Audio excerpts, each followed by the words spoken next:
பிதா சுதன் பரிசுத்த ஆவியின் நாமத்தினாலே இயேசுவின் அன்புக்குரிய சகோதர சகோதரிகளே, எனதன்பு பிள்ளைகளே மற்றும் என்னுடைய உடன்பிறவா கடைமட்ட கட்சி தோழர்களே, எனது அருமை நண்பர்களே, இன்று நாம் உப்புமா செய்ய போகிறோம். அதற்கு தேவையான பொருட்கள் பின்வருமாறு: கத்தரிக்கோல், பிளேடு, பிஞ்சர், பஞ்சு இவைகள் ஆபரேஷன் செய்ய தேவையான பொருட்கள் ஆகும். நாம் பல்வழித்தால் என்ன செய்ய வேண்டும்? பிடுங்கி எறிய வேண்டும்.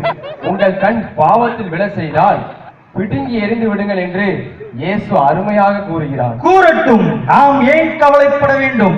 இவை அனைத்தும் எதிர்கட்சிகளின் சூழ்ச்சி. நமது கட்சியினை கலைப்பதற்காக இவ்வாறு பல்வேறு குற்றங்களை நம்மேல் சுமத்துவர். ஆனால் நாம் அடுப்பை பற்ற வைக்க வேண்டும். அதன் பின்பு சட்டியை எடுத்து வைத்தால் நர்ஸ் வருவார். அவரிடம் பல்வழியின் காரணத்தை கூற வேண்டும். ஆம், நாம் அனைவரும் ஒருவருக்கொருவர் சமாதானமாக இருக்க வேண்டும். எவ்வாறு? அன்று என்னை சிறையில் வைத்து அடித்த பொழுது உங்களுக்குள் எரிந்த அந்த நெருப்பு மறுபடியும் உங்களுக்குள் பற்றி எரிய வேண்டும். அப்படி அது எரியும் பொழுதுதான் நாம் தண்ணீரை ஊற்ற வேண்டும். அதன் பின்பு அடுப்பு எரிகிறதா என்று கூர்ந்து பார்க்க வேண்டும். எந்த பல்லில் வலி இருக்கிறதோ அந்த இடத்தில்தான் அன்பும் பாசமும் பரிவும் காணப்படும்.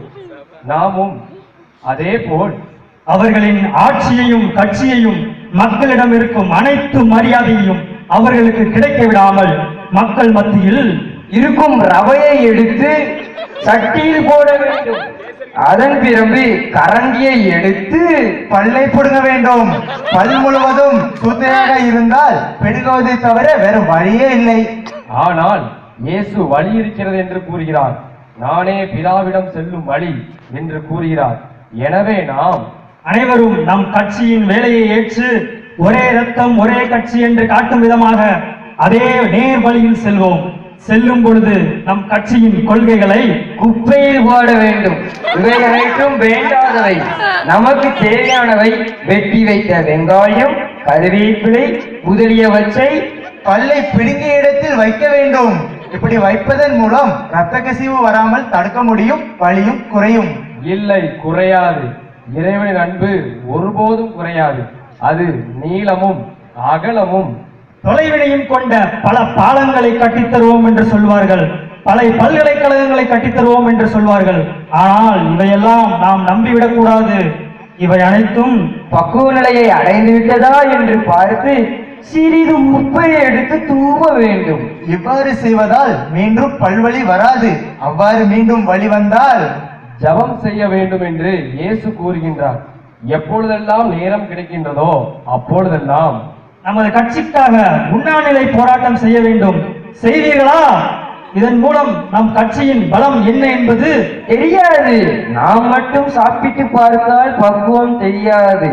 எனவே அனைவருக்கும் கொடுக்க வேண்டும். தேவையான அளவு சீனியை எடுத்துக்கொள்ளக்கூடாது. அவ்வாறு சீனியை எடுத்துக்கொண்டால் மீண்டும் உங்களுக்கு போன்ற பல்வலி வரலாம். எனவே நான் சீனியை குறைப்பதால் நாம் இறைவனின் பிள்ளைகள் என்று அழைக்கப்படுகிறோம். பொய் சொல்லுகிறார்கள். நாம் என்னதான் மக்களுக்கு நல்லது செய்தாலும் இது போன்ற உப்புமா மீண்டும் செய்ய இயலாது. எனவே நான் உங்களுக்கு சொன்னவாறே குண்டூசி, சிறிய கட்டை, குச்சி இவற்றை வைத்து பல்லை குத்தாதீர்கள். அப்பொழுதுதான் நீங்கள் சாத்தானின் பிள்ளைகள் என்று அழைக்கப்பட மாட்டீர்கள். ஆண்டவர் இயேசுவின் பிள்ளைகளாய் நாம் எதிர்க்கட்சியினரிடம் ஒரு கேள்வியை கேட்போம். மக்களுக்கு நீங்கள் என்னதான் செய்தீர்கள்? உப்புமா செய்தோம். நாளை வரும்பொழுது மறக்காமல் நான் கொடுக்கும் இந்த சீட்டினை கொண்டு வந்து இறைவனிடம் செல்வோம். அவரிடம் மன்னிப்பு வேண்டுவோம். தராவிட்டால் அவர்களது ஆட்சியையும் கட்சியையும் கலைப்போம் என்று சபதம் ஏற்று உங்களிடமிருந்து விடைபெறுவது உங்கள் டாக்டர்.